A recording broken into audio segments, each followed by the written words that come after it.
Thierry Henry could rejoin Monaco. Arturo Vidal takes a swipe at Ernesto Valverde. Jadon Sancho talks down transfer reports, and Niko Kovac storms out of training amid sacking reports. That and more coming up in the next few minutes, as I'm your host, Matt Froelich. You are the Onefootballers, and this is the Daily News. First off, and it's the latest on the soon-to-be embarking ship that is Thierry Henry's managerial career. Now that we're a few months into the season and clubs have started to sack their managers, Henry is firmly on the radar of many different clubs. And after rejecting the chance to join Aston Villa, it now seems that Monaco are the front-runners to have his signature. Henry started his professional career at Monaco under Arsene Wenger, and it could be a good place for him to start his managerial career. However, the job he'll face if he does decide to come in is by no means an easy one.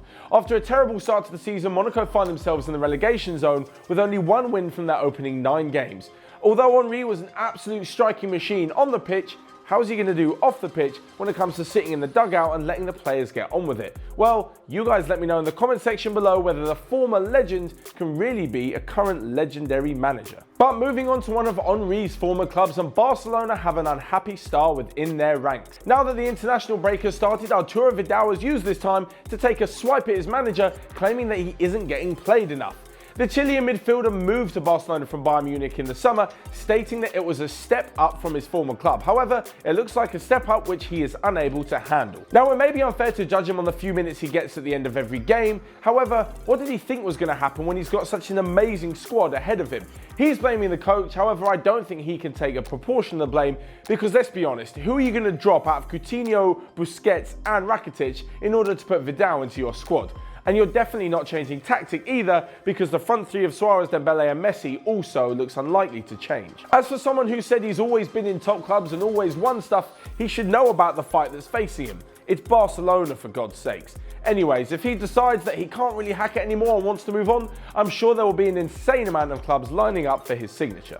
And talking of clubs lining up for a player, there is no teenager more talked about at the moment than Dortmund's Jadon Sancho. The rising England star has just been given his first call-up to the England national squad for Gareth Southgate's men's upcoming qualifiers against Croatia and Spain. However, whilst he's definitely been fantastic for Dortmund, I don't quite understand this whole "he's so brave for moving abroad" praise that he gets all the time. Every year around Europe and around the world, there are plenty of players leaving their home country to go and start their career abroad. But when an English player does it, it's incredibly brave and all that kind of sort. I mean, calm down, he's about an hour's flight from home. I don't think it's that much of a brave decision. But props to Jadon Sancho for a fantastic start to the season, which has seen him tot up 9 assists already. Now, as for the transfer rumours, well, Sancho himself has played down talk of him moving anywhere.